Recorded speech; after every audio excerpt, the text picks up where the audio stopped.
વડાપ્રધાન શ્રી નરેન્દ્રભાઈ મોદીના વિકસિત ભારત 2047ના રાષ્ટ્રીય સંકલ્પને લોકભાગીદારી દ્વારા સાકાર કરવા તેમજ વિકસિત ગુજરાત 2047ના ધ્યેયને જન આંદોલનનું સ્વરૂપ આપવા રાજ્ય સરકાર દ્વારા તારીખ 5 જૂનથી 21 જૂન 2026 દરમિયાન રાજ્યવ્યાપી જનજાગૃતિ અને જનકલ્યાણલક્ષી કાર્યક્રમોનું આયોજન કરવામાં આવ્યું છે। તેના ભાગરૂપે પાટણ જિલ્લામાં તારીખ 8 જૂનથી 14 જૂન 2026 દરમિયાન વિશેષ સ્વચ્છતા સપ્તાહનું આયોજન કરવામાં આવ્યું છે। જિલ્લા વહીવટી તંત્ર, જિલ્લા ગ્રામ્ય વિકાસ એજન્સી તેમજ તાલુકા પંચાયતો, ગ્રામ પંચાયતો, જનપ્રતિનિધિઓ, કર્મયોગીઓ તથા નાગરિકોના સહયોગથી સમગ્ર જિલ્લામાં સ્વચ્છતા અંગે વ્યાપક જનજાગૃતિ લાવવાના પ્રયાસો હાથ ધરવામાં આવ્યા છે।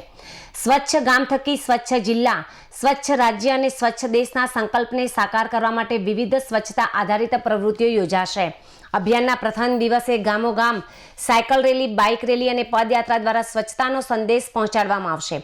સાથે જ સોલિડ વેસ્ટ મેનેજમેન્ટ નિયમોના અસરકારક અમલીકરણ માટે જરૂરી કામગીરી હાથ ધરાશે। ગ્રામ્ય વિસ્તારોમાં કચરાના વૈજ્ઞાનિક નિકાલ માટે સેગ્રીગેશન શેડની ઉપલબ્ધતા અંગે સમીક્ષા પણ કરવામાં આવશે। અભિયાન દરમિયાન પ્લાસ્ટિક મુક્ત ગ્રામ્ય દિવસ અંતર્ગત ગામોમાં મુખ્ય માર્ગો, બજારો અને જાહેર સ્થળો સઘન પ્લાસ્ટિક સફાઈ ઝુંબેશ યોજાશે। એકત્રિત થયેલા પ્લાસ્ટિકનું કચરાનું વજન નોંધવામાં આવશે અને તેના વૈજ્ઞાનિક નિકાલની વ્યવસ્થા પણ કરવામાં આવશે। તળાવો, નદી કિનારા, જળાશય અને ખુલ્લા પ્લોટોમાંથી કચરો દૂર કરી સ્વચ્છતા સુનિશ્ચિત કરવામાં આવશે। પાણી ભરાઈ રહેતા સ્થળો અને હેડપંપની આસપાસની સફાઈ કરીને મચ્છરજન્ય રોગચાળો અટકાવવા માટે વિશેષ કામગીરી હાથ ધરાશે। ઉપરાંત ખુલ્લી અને બંધ ગટર, વરસાદી પાણીના નિકાલની વ્યવસ્થા તેમજ ગામની શેરીઓ અને રસ્તાઓની સંપૂર્ણ સફાઈ કરવામાં આવશે।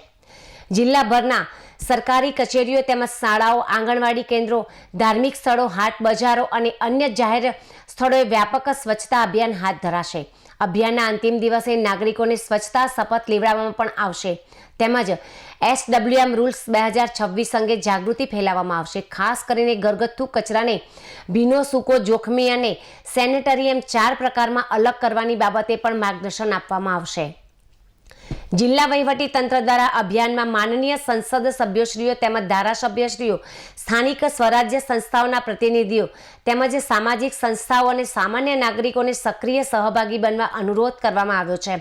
લાંબા સમયથી એકત્રિત થતા લેક્સી વેસ્ટના કાયમી નિકાલ અને બસ સ્ટેન્ડ, શાકભાજી તેમજ માર્કેટયાર્ડ જેવા વધુ કચરો એકત્રિત થતા વિસ્તારોને પ્રાથમિકતા પણ આપવામાં આવશે।